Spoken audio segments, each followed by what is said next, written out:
continúan las investigaciones alrededor del atentado a ese colegio de cadetes en Bogotá, y ha sido detenido hace unas horas.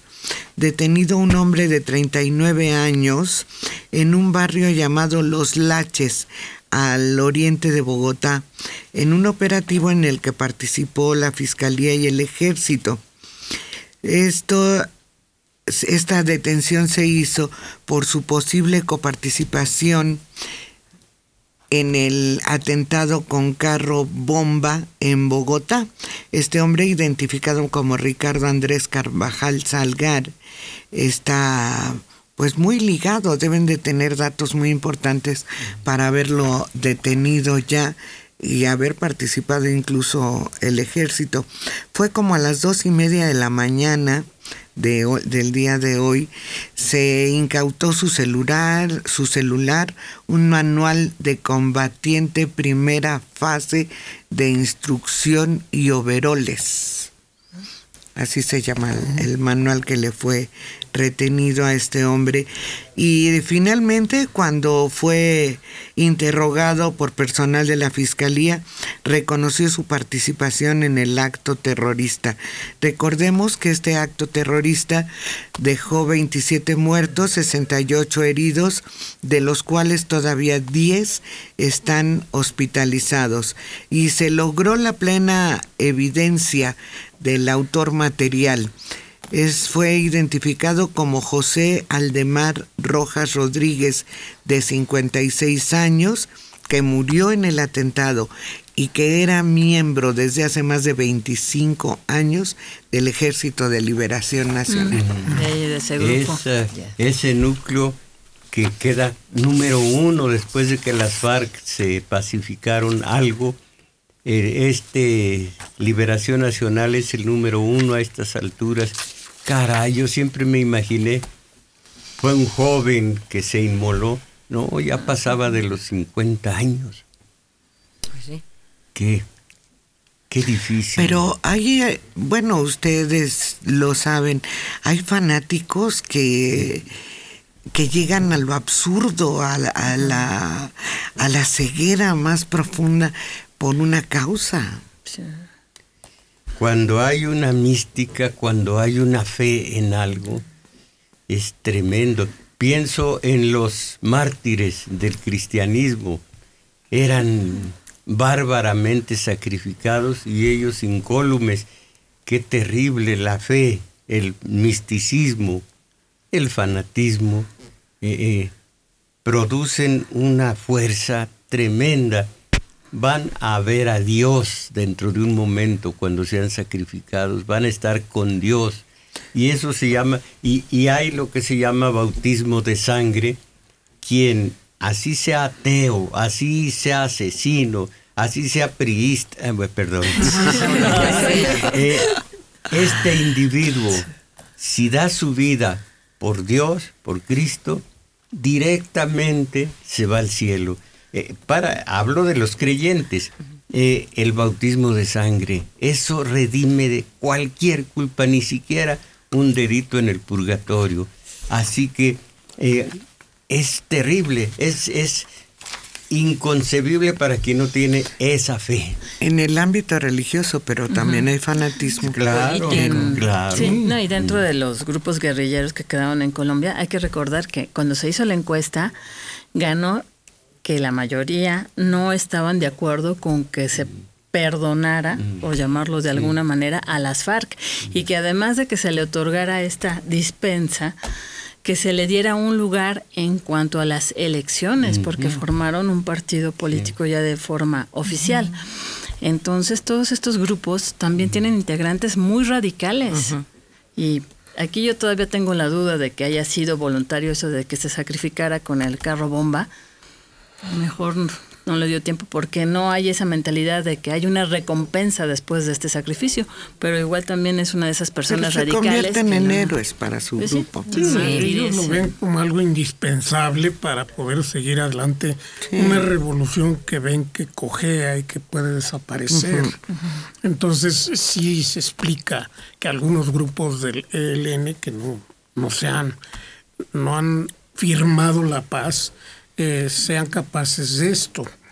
Pero hay una reflexión muy interesante de lo que piensan los que van a dar su vida por una causa en el libro Quo Vadis, donde pues mueren los cristianos, entre ellos el centurión principal, está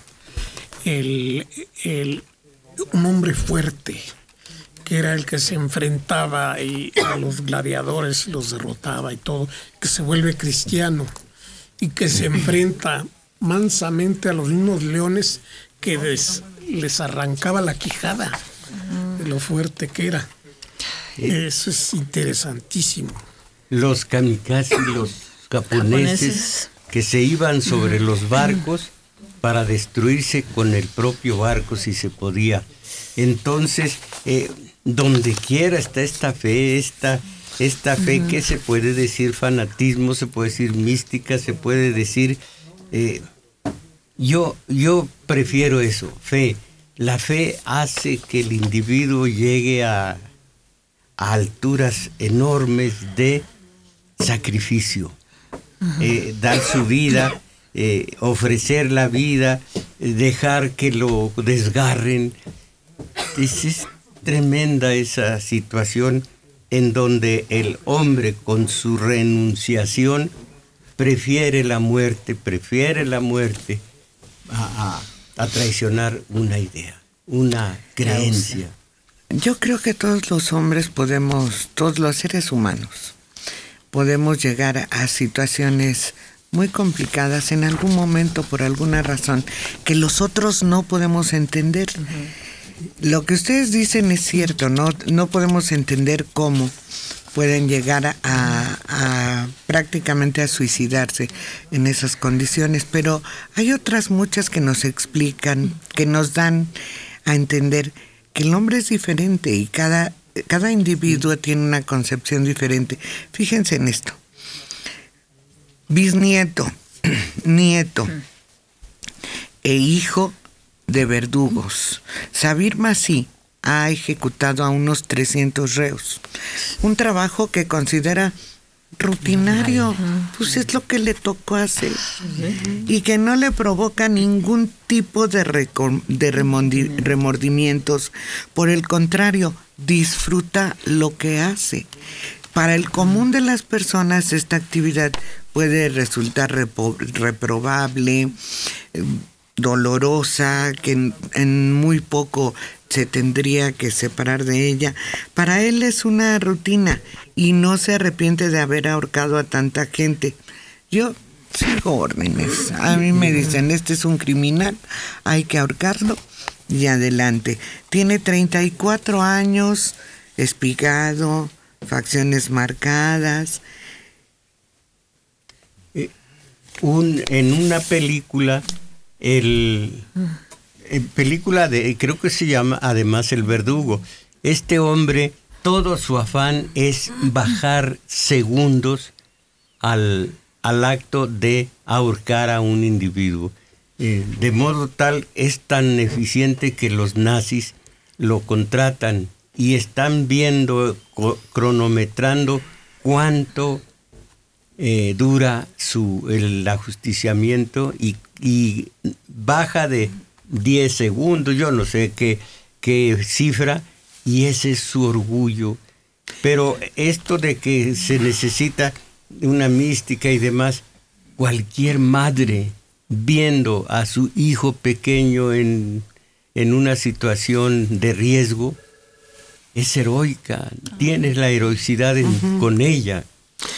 Pero hablando de que se pudiera suicidar un hombre por una causa, es una cuestión muy personal que está al interior, ¿no? Sí, hablando un poco estábamos de toda la situación que se vive en Colombia. Justo ayer me tocó hacer el doblaje de un documental que empieza y termina con la misma pregunta, que es ¿cómo podemos explicar el dolor de una nación que lleva más de 50 años en guerra.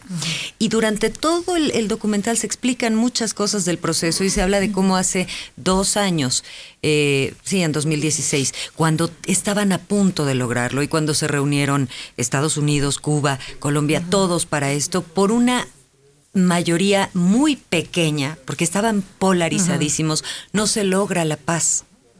Y de cómo algunos...